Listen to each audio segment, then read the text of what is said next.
गुरु शिव की महिमा। प्राचीन काल में भीम नामक एक महाप्रतापी राक्षस था। वह काम रूपी प्रदेश में अपनी माँ के साथ रहता था। वह महाबली राक्षस राज रावण के छोटे भाई कुंभकर्ण का पुत्र था, लेकिन उसने अपने पिता को कभी देखा न था। उसके होश संभालने के पूर्व ही भगवान राम के द्वारा कुंभकर्ण का वध कर दिया था। जब वह युवावस्था को प्राप्त हुआ, तब उसकी माता ने उसे सारी बातें बताई। भगवान विष्णु के अवतार श्री रामचंद्र जी वहाँ अपने पिता के वध की बात सुनकर वह महाबली राक्षस अत्यंत सन्नत और क्रोध हो उठा।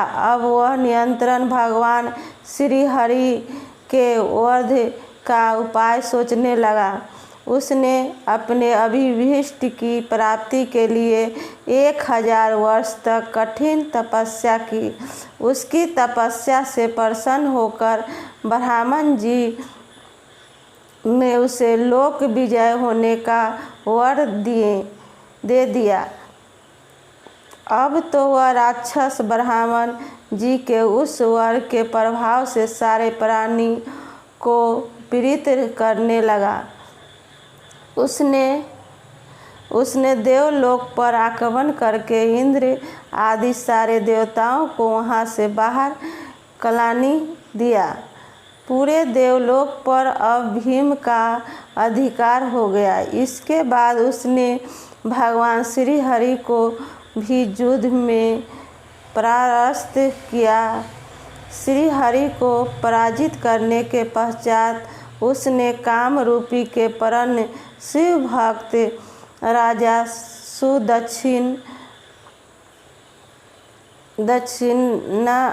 पर आक्रमण करके उन्हें मंत्रियों अनुचरों सहित बंदी बना लिया। उसके अत्याचार से वेदों, पुराणों, शास्त्रों और स्मृतियों का सर्वस्व एकदम लोप हो गया।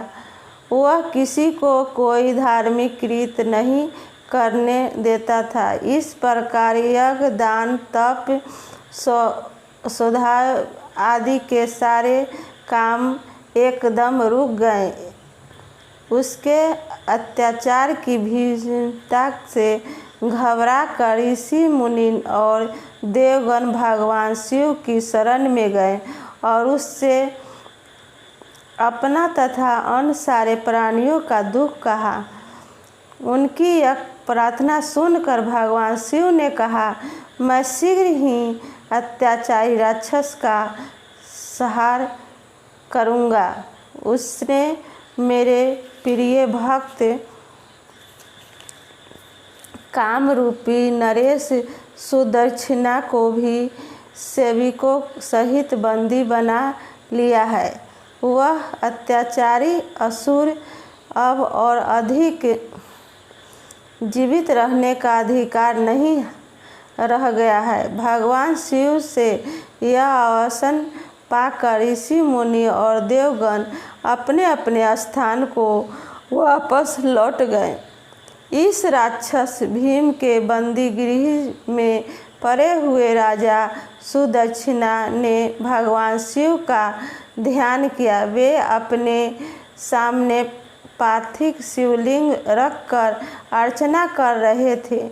उन्हें ऐसा करते देख क्रोधमत्त होकर राक्षस भीम ने अपनी तलवार से उस पार्थिव शिवलिंग पर प्रहार किया, किंतु उसकी तलवार का स्पर्श उस लिंग से हो भी नहीं पा रहा था कि उसके भीतर से साक्षात भूतनाथ भगवान शरण जी वहाँ प्रकट हो गए।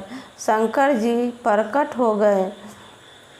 उन्होंने अपनी हुंकार मात्र से उस राक्षस को वहीं जलाकर भस्म कर दिए। जैसे